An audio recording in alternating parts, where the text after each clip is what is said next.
Great to have Dr. Amber Howard here from Missouri State University. She's an assistant professor in the College of Education. Amber, describe a little bit about what your unique position is currently.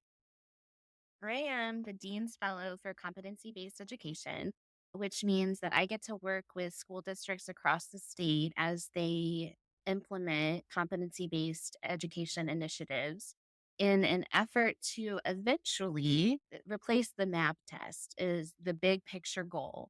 So I get to be part of that work, which is really Now, Amber, tell me a little bit again, and understanding that this is relatively new for old timers like me, okay? yep. And the concept of eliminating the MAP test is mind blowing to some of us. Can you talk us a little bit through that process again? I know that's something that's down the road, but can you give me the pathway that would get you to that point statewide? Yeah, it is down the road in that it's happening next month, which is pretty shocking. There's a couple of districts in the state that are actually taking the lead on being the pilots to replace the MAP test with an alternative. And so they have a waiver from the state to have an alternative to the standardized test. And what that looks like is different for each district, but they are creating a dashboard that shows that students are meeting the standards and the competencies for each course without having to show that through a standards based test.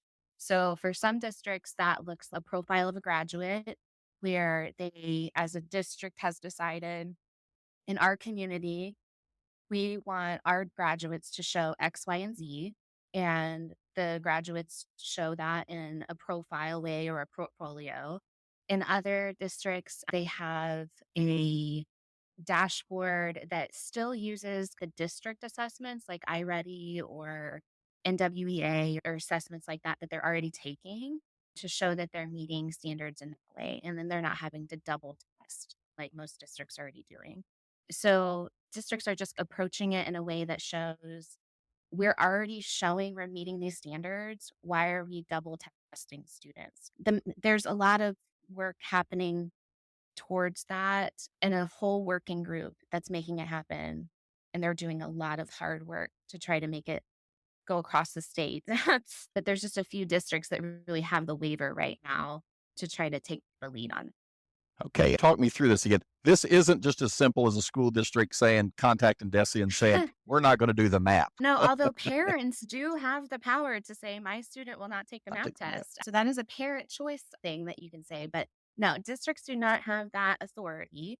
There is a long process that takes place, and districts can join the Success Ready Student Network and work their way through that process. And like I said, I think it's just 4 districts right now that kind of have the official waiver. And we're working like DESE and this working group with the SRS and the Success Ready Student Network are working on getting a federal waiver so that we can continue innovating our assessment and accountability system just like across the entire state.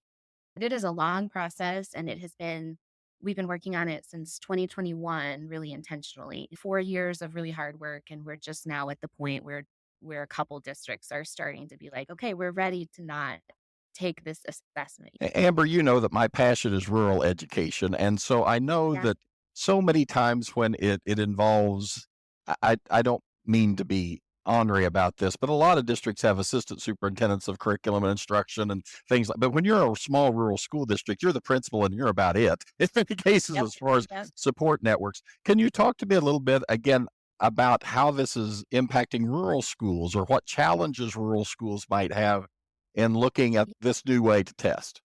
Yeah, that's a great question, John. The great thing is, like, when you go to the SRSN website, it's just srsnmo.org, you can see who is participating in this work. And there's over 100 districts now. I can't keep up with how many districts there are because they're adding them constantly. And there are probably 50 or more rural districts, including Yeah. like Thayer and Oak I think Grove and like I think these Kabul's small on there. districts. I was on Kabul's website yesterday and I saw it come up on the website.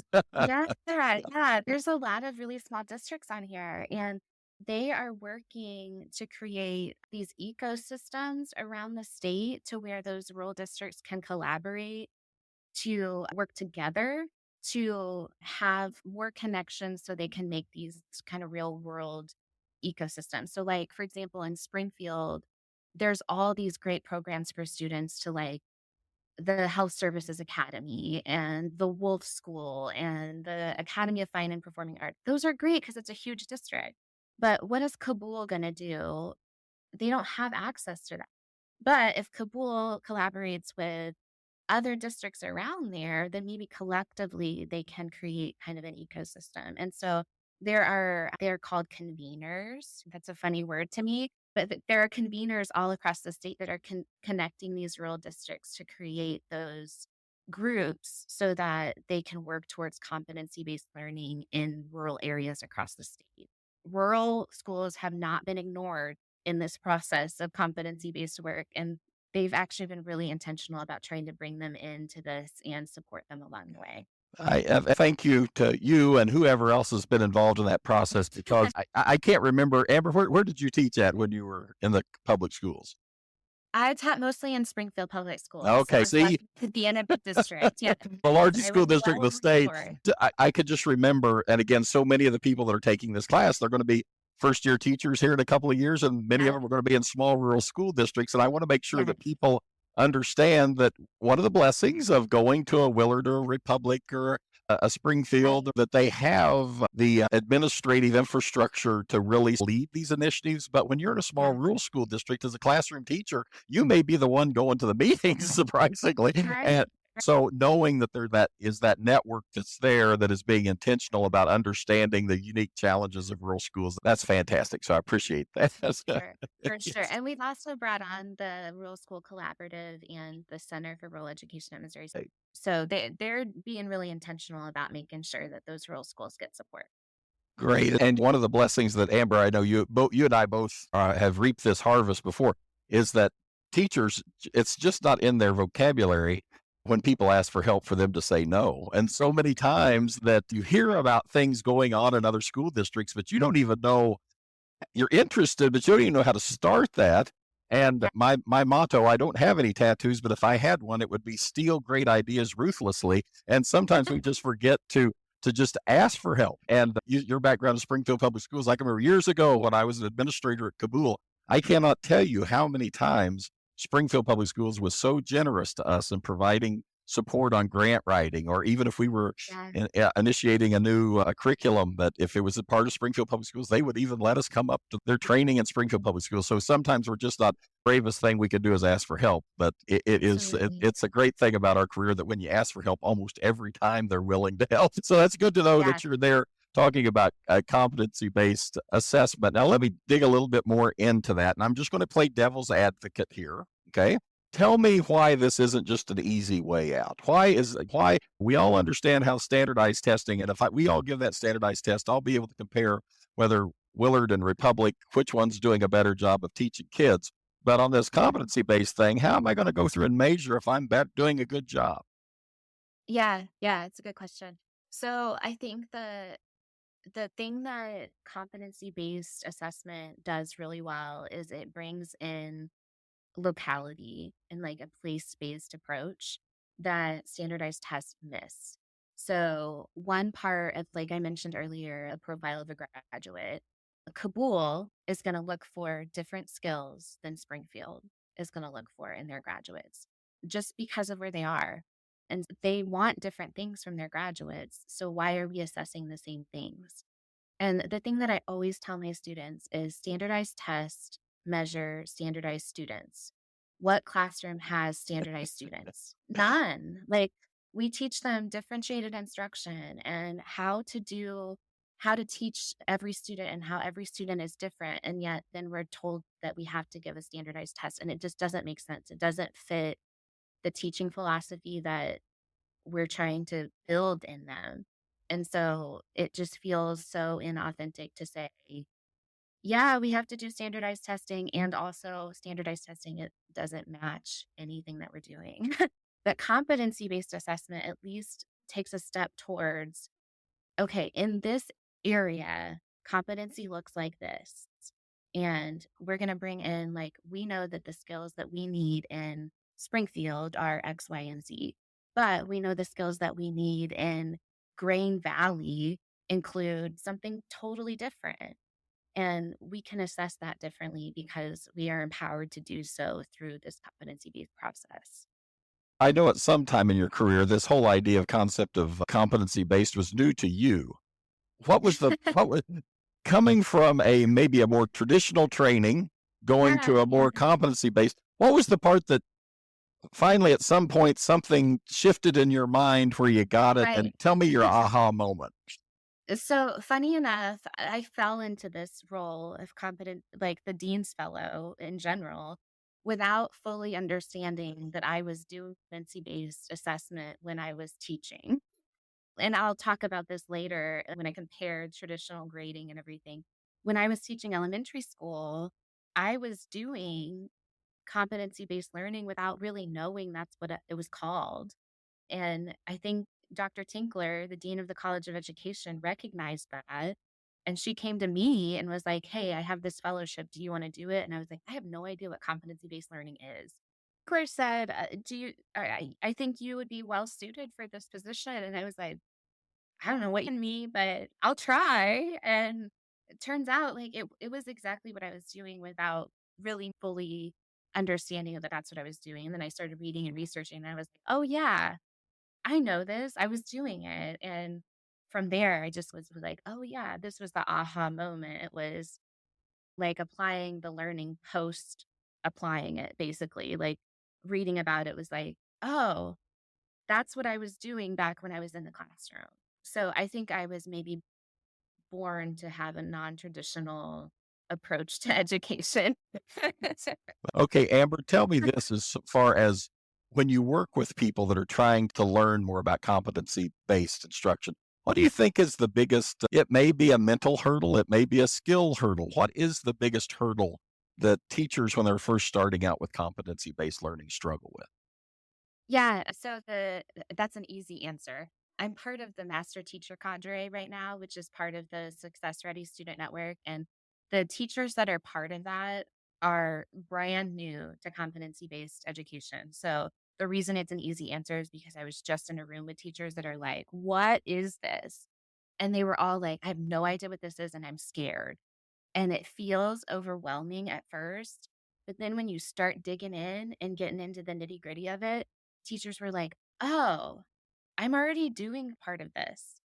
It's just that mind shift of getting away from the traditional grading system. And what they get stuck on is, "Okay, to do this, we've gotta redo the whole system." But how do I redo the whole system? And that's where they just were like, I guess I can't." And then they don't try. So they get stuck on the whole systemic part of it. But there's so many things that they can do outside of blowing up the system. So talk me through that. So your advice to someone that in that position, is it to do a little bit and see, or what's your Yeah. advice as far as moving forward into next steps?